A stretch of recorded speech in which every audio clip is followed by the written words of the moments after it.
Amini, amini nawaambia, chembe ya ngano isipoanguka katika nchi ikafa, hukaa hali hiyo hiyo peke yake, bali ikifa huzaa mazao mengi. Mpendwa, karibu katika siku ya 17 kati ya siku 26 za kujenga daraja kati ya Agano la Kale na Agano Jipya. Daraja letu akiwa ni Kristo mwenyewe. Kwa nini? Kwa sababu ya maisha yake yote, mafundisho, ishara na ajabu. Na siku ya leo nataka tujifunze kwa habari ya mfano wa chembe ya ngano, hasa kwa habari ya imani. Mpendwa katika Bwana, fundisho hili ni fundisho la imani. Kristo Yesu anataka atufundishe nini kwa habari ya chembe ya ngano, akihusisha na imani. Na jambo hili katika Agano la Kale, vipi? Lilitokea katika mfumo gani? Mpendwa, basi ikiwa ni siku ya 17, kitabu chetu ni kitabu kile cha Yohana Mtakatifu sura ya 12 na ule mstari wa 20 mpaka wa 26. Mpendwa katika Bwana, Kristo Yesu anataka atufundishe nini? Anataka ajenge nini kati ya Agano la Kale na Agano Jipya? Anatufundisha nini kwa habari ya chembe ya ngano kufa, lakini pia na kutoa mazao mengi? Anahusisha vipi jambo hili na jambo la imani? Mpendwa, hapa kuna scenario inaanza kutokea kabisa katika ile Yohana 12 mstari wa 20. Anasema, palikuwa na Wayunani kadha wa kadha miongoni mwa watu waliokwenda kuabudu kwenye sikukuu. Tunakumbuka katika siku ya 18 tuliona watu wanaenda Yerusalemu wengi kwenda sikukuu kwa ajili ya sikukuu ya Pasaka. Sasa 21 anasema, basi hao walimwendea Filipo, mtu wa Bethsaida ya Galilaya, wakamwomba wakisema, Bwana, sisi tunataka kumuona Yesu. Watu hawa wa Yunani wakamwendea huyu Filipo, mtu wa Bethsaida, wakamwambia Filipo, sisi tunataka kumuona Yesu. 22, Filipo akaenda akamwambia Andrea, kisha Andrea na Filipo wakamwambia Yesu. Naye Yesu akawajibu akasema, saa imefika atukuzwe mwana wa Adamu. Yesu Kristo anawajibu, anawaambia saa imefika atukuzwe mwana wa Adamu. Ile kusudi la Mungu limeonekana. Kwa nini? Kwa sababu hawa watu ni Wayunani, hawa watu ni Wagiriki, hawa watu ni watu wa nje, lakini wanataka kumuona Yesu, wanataka kusikia Yesu. Anasema sasa saa imefika ili mwana wa Adamu atukuzwe. Mpendwa katika Bwana, 24 anasema hivi, amini, amini, ni hakika, ni hakika, ndivyo ilivyo, utake usitake, yani ndivyo ilivyo, haibadiliki. Ndio maana neno amini, amini kwa Kiebrania inamaanisha neno la kukazia kwamba ndivyo ilivyo, yani kama ujue usijue, utake usitake, lakini ndivyo ilivyo.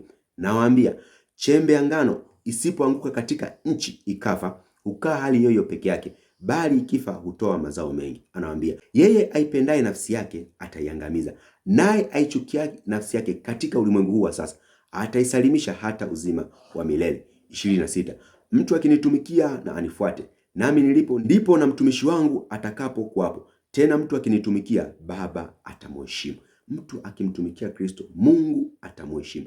Mpendwa, akiwa anafundisha nini? Kwamba chembe ya ngano isipoanguka katika nchi alafu ikafa, inabakia hali hiyo hiyo. Ukichukua chembe ya ngano, let's say ukaiweka juu kama hapa, hamna ardhi, hamna chochote kile, itabakia hivyo hivyo, haibadiliki chochote kile.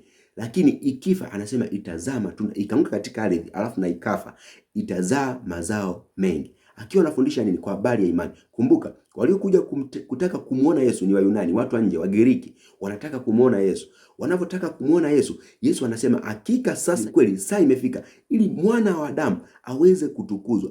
Kwa nini anazungumza kauli hizo na anakuja anazungumza kwa habari ya chembe ya ngano? Kwa maana gani? Hawa watu ni watu wa nje, wameweza kubadilika, wameweza kukubali kuanguka kwenye ardhi, wameweza kukubali injili na kuisikia. Anafananisha hili jambo na watu wengine ambao wana wa Israeli ambao wengine wamekataa injili, kwamba wamekataa, wamekuwa dormant. Kwa hiyo ni chembe ya ngano ambao ni dhao moja, ambao wote ni wanadamu. Wagiriki ni wanadamu na hao ni wanadamu, na Waisraeli ni wanadamu, wote wameumbwa katika Mungu, lakini chembe moja imekubali kuanguka katika ardhi na kufa. Anasema hivi, na mtu aipendaye nafsi yake ataiangamiza, lakini aiangamizaye nafsi yake kwa ajili ya Mungu ataisalimisha hata uzima wa nini? Wa milele. Mpendwa, jambo hili linakukumbusha nini? Jambo hili linatukumbusha nini? Katika Agano la Kale kuna habari ya wakoma wanne. Katika kitabu kile cha Wafalme wa Pili ile sura ya 7 na ule mstari wa 3 mpaka wa 9 anasema hivi, basi walikuwapo watu 4 wenye ukoma penye lango la mji, wakasemezana, mbona tunakaa hapa hata kufa? Kumbuka, chembe ya ngano ikikaa sehemu isipokubali kuanguka katika ardhi, huwa haitani, huwa haibadiliki, huwa haizai chochote, bali inakaa hali hiyo hiyo. There no changes. Kama ukibakia kwenye dhambi, ukisema mimi naendelea kuzini, utabakia kwenye dhambi hivyo hivyo. There no changes. Hakuna kitu kinabaki, itakuwa ni dhambi dhambi dhambi dhambi. Ukikaa katika neema utakuwa neema neema neema. Anasema hivi mstari wa 4. Tukisema tutaingia mjini, mjini mna njaa, nasi tutakufa humo, nasi tukikaa hapa tutakufa vile vile. Haya, twende tukaliendee jeshi la Washami, wakituhifadhi hai tutaishi, wakituua tutakufa tu. Mpendwa katika Bwana, kumbuka hapa kulikuwa na njaa katika Israeli kwa muda mrefu sana, lakini jeshi la Washami limezuia sehemu zote, na Israeli wamekaa ndani ya miji, hawezi hata kutoka. Hawa wakoma katika sheria ya Israeli ni strict, wakoma kukaa kuchangamana na watu wengine, lakini kwenye jeshi la Washami wakoma walikuwa wanaweza kuingia kwenye Washami. Kwa sababu gani? Kwa sababu ya utamaduni wao na magonjwa ambayo Mungu alikuwa hajazuia kuchangamana na watu wa namna hii.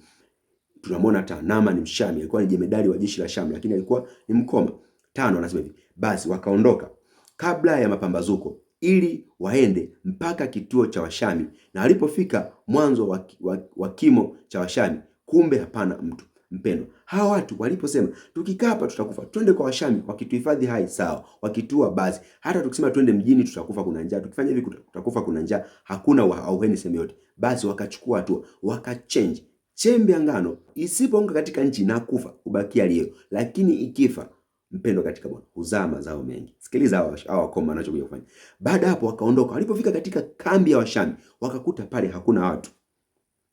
Amen. Mstari wa 6, kilitokea nini? Kwa maana Bwana alikuwa amewasikizisha Washami kishindo cha miendo ya magari na kishindo cha farasi, kama kishindo cha jeshi kubwa. Wakaambiana, tazama, mfalme wa Israeli amewaajiri wafalme wa Wahiti na wafalme wa Misri waje wapigane nasi. 7. Kwa hiyo wakaondoka wakakimbia, kungali giza bado, wakaziacha hema zao na farasi zao na punda zao na kimo chao vile vile kilivyokuwa, wakakimbia wapate kujiponya nafsi zao. 8. Basi wale watu wenye ukoma walipofika mwisho wa kituo, waliingia katika hema moja, wakala na kunywa, wakachukua fedha na dhahabu na mavazi, wakaenda wakavificha. Wakarudi wakaingia katika hema ya pili, vile vile wakachukua vitu, wakaenda wakavificha. Ndipo wakaambiana, mbona haya tunayofanya si mema? Leo si siku ya habari njema, na sisi tunanyamaza, mkingoja hata kutakapopambazuka, madhara yatatupata. Basi twendeni tukawaambie watu wa nyumba ya mfalme. Mpendwa katika Bwana, umesikia jambo hili? Wanasema hawa wakoma, baada ya kufika Mungu akasikizisha kishindo cha magari kama magari ya Israeli yanakuja juu ya wale watu, wakaogopa na kukimbia. Hichi kilikuwa ni kishindo cha wakoma, watu ambao ni dhaifu, wakakubali kufa.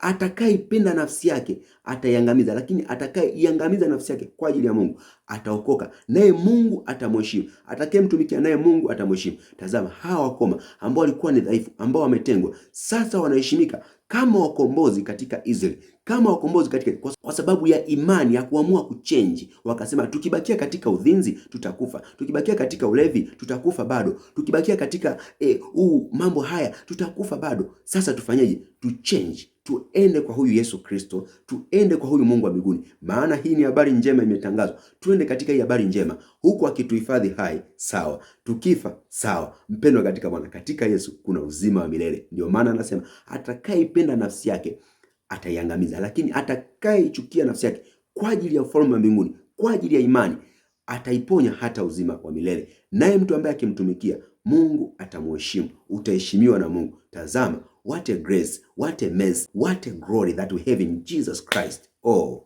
Mungu ni mwema sana wapendwa. Mungu ni mwaminifu sana. Mungu ni mzuri sana. Jamani, kuna story nyingi sana. Kuna story ya Wagibioni pia ipo. Ukienda kuisoma hiyo katika Yoshua 9, ipo Wagibioni, nao wakafikiria wakasema, hapana, huyu Mungu tumesikia habari zake, ni habari kuu sana, ni habari zimetukuka. Wakabidi change, wakabidi wabadilishe ili waweze kuiponya nafsi zao hata uzima wa milele. Makabila mengine yalipigwa, wale wa hivi wa Gibeoni walipona kwa sababu gani? Kwa sababu ya imani kwamba ya Mungu wa Israeli, kwamba tukienda kwa Mungu wa Israeli wataturehemu, tukijifanyia hivi na hivi Mungu ataturehemu.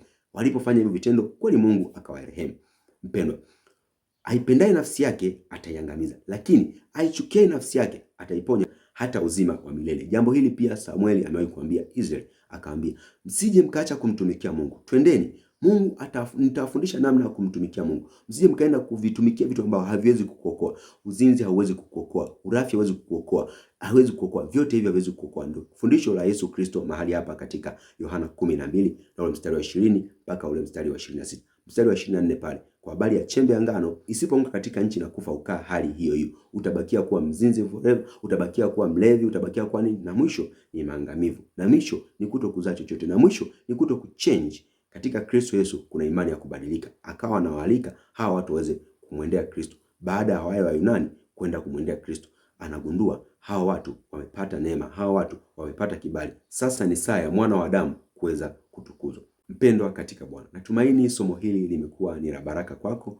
na kama limekuwa ni la baraka kwako, usisahau kusubscribe, like, comment na kushare na watu wengine ili waweze kupata video zetu mara kwa mara pindi tunapozi-upload. Neema yake Mungu itokayo kwa Yesu Kristo iwe pamoja nawe. Nikutakie siku njema. Shalom. Shalom.